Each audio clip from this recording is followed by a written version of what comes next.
Hello everyone, welcome to Lockdown Civil, and today we talk about the Sino-U.S. relations at Trump administration from 2016 to 2020. That's a great upheavals.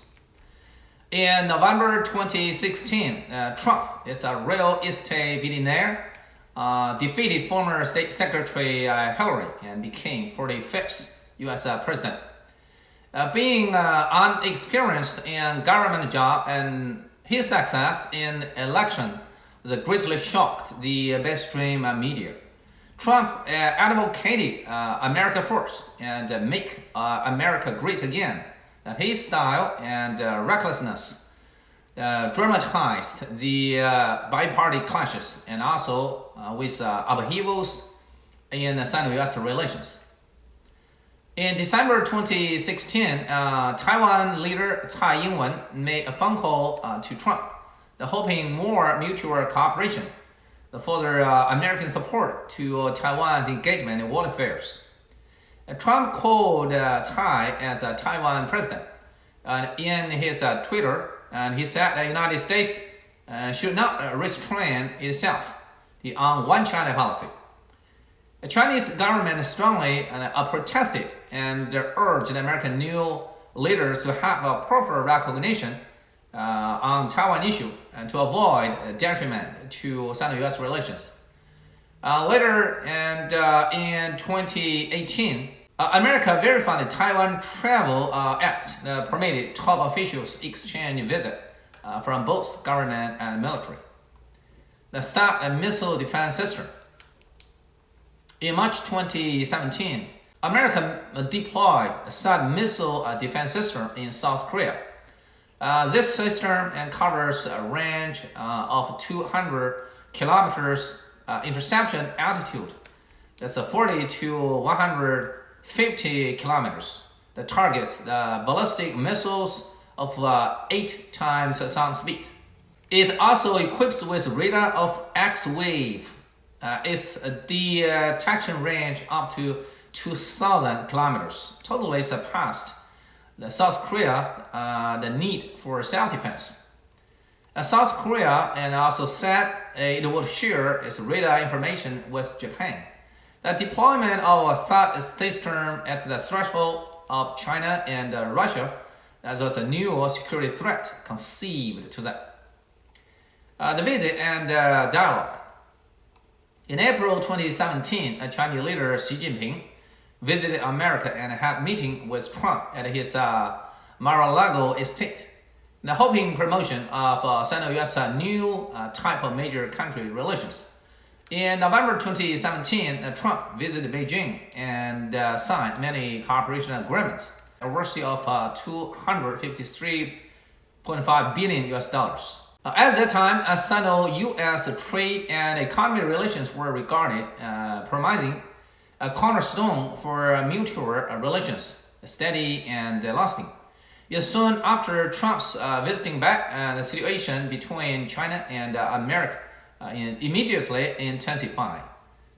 And the former established strategy and economic dialogue for the two countries was cut into 4 different talks. Diplomacy, security, comprehensive economy, enforcement, website, and society and culture. And only after one round of the talk, it totally suspended at the end of 2017. The Sino-U.S. trade war. Based on the data from U.S. Department of Commerce, America had $375.2 billion trade deficit to China in 2017, almost half of the U.S. trade deficit for the year. Trump insisted that America lost $500 billion to China annually in trade, which must be changed.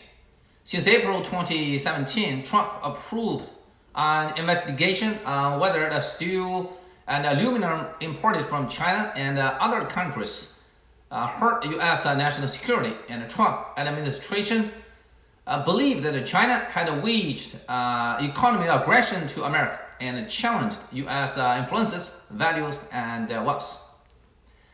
On April 4th, that's 2018, America began to levy additional 25% tax to the products from China, ranged to more than 1,300 kinds of goods, worth of $50 billion US.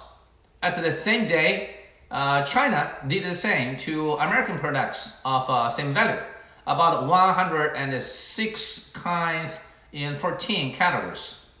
In July 2018, America taxed again to other Chinese products worthy of $200 billion US, and China undertook the countermeasures.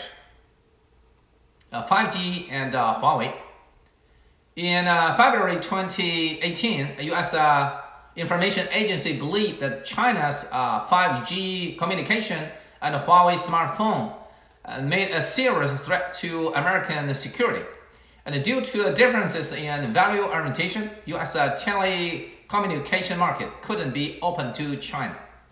In August 2018, the U.S. Democrat National Committee warned the candidates in midterm election that a Chinese Huawei cell phone couldn't be used due to security reasons. In response, Huawei company said it has business in more than 170 countries globally, and as other suppliers has never constituted a security threat to any country. In December 2018, Meng Wanzhou, daughter of Ren Zhengfei and the CFO of Huawei, was accused and arrested during her transit in Canada and waited for a decision whether extradited to America. After 3 years of a long legal court suit and Chinese government mediation, in September 2021, U.S. Justice Department agreed to delay prosecution, and Meng was free to get back to China. Hong Kong protest. In June 2019, some of the Hong Kong citizens organized a protest parade for democracy and human rights against extradition to mainland China. Even a few people claimed Hong Kong independence and raised the American flags. Soon after, the parade turned into violence and riots under foreign influences. And the U.S. House Speaker Pelosi called it a beautiful sight to behold. In October and November 2019, U.S. Congress passed the Hong Kong Human Rights and Democracy Act support to Hong Kong parade. In May 2020, the Chinese government made a decision to extend its national security law to Hong Kong area. In response, America carried out a trade sanction to Hong Kong, and China strongly opposed to U.S. bringing color revolution to China over this issue. America has 1,344 companies or branches in Hong Kong, with 278 regional company headquarters there. Over 85,000 Americans live and work in Hong Kong, and 210,000 working positions created for America. The sanctions by America would surely hurt itself, and the long-term prosperity and stability of Hong Kong conform to the mutual interests of both China and America, an Indian and Pacific strategy. Based upon U.S. defense strategy of 2018, China had been increasing its influences at the Indian Ocean and Pacific area, and had become a severe threat to American predominance in the world. In May 2018, U.S. Pacific Army Command changed its name as Indian Pacific Command and published its defense report in June 2019. The report stressed the importance of the Indian Pacific area to America, and the four major challenges here emerged: China, Russia, Korea, and other trans-border threats. The report concluded a totally negative review to China, who is seeking for regional hegemony at Indian Pacific and challenging U.S. global dominance. The report regarded China as the major beneficiary of current world order. Yet China defies market economy, justice, and the rule of law. The report attacks China's domestic and foreign policies, blamed China for human rights issue, violation of international norms, militarization of South China Sea and intensifying situation at Taiwan Strait. The report also called Taiwan as a country and insisted arms sale for its safety and defense. The report also criticized China's Belt and Road Initiative, China's increasing leverage on geopolitics and geoeconomy, inducing and coercing other countries to follow China's will by foreign investment. COVID-19. Since beginning of 2020, COVID-19 pandemic and ravaged the world. The origin of this virus is not so certain until now. The U.S. government instructed its information agency to investigate whether any concealment made by China and World Health Organization. Trump blamed WHO as being the major beneficiary of U.S. support, yet misleading America and standing together with China. U.S. State Secretary Pompeo believed China concealed virus information and plunged the world into peril. America needed the truth. The Chinese government criticized America for oversight and being careless, especially Pompeo's spreading of political virus.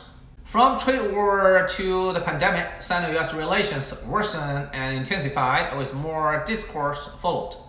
After COVID-19, the United States gradually decoupled with China and engaged more wrestles on human rights, ideology, and other issues like Hong Kong, Taiwan, and South China Sea, etc. In July 2020, China and America closed their consulates in Houston and Chengdu with less communications and more confrontations. In 2021, Trump failed in re-election, and during Biden administration, nothing too much improved for Sino-U.S. relations. In 2024, this year, whether Trump can win over the election and back to the White House, and how China and America can deal with each other, we will follow up and keep an eye on it. Here comes the end of today's program, and I thank you for your watching, and see you next time. Thank you, bye-bye.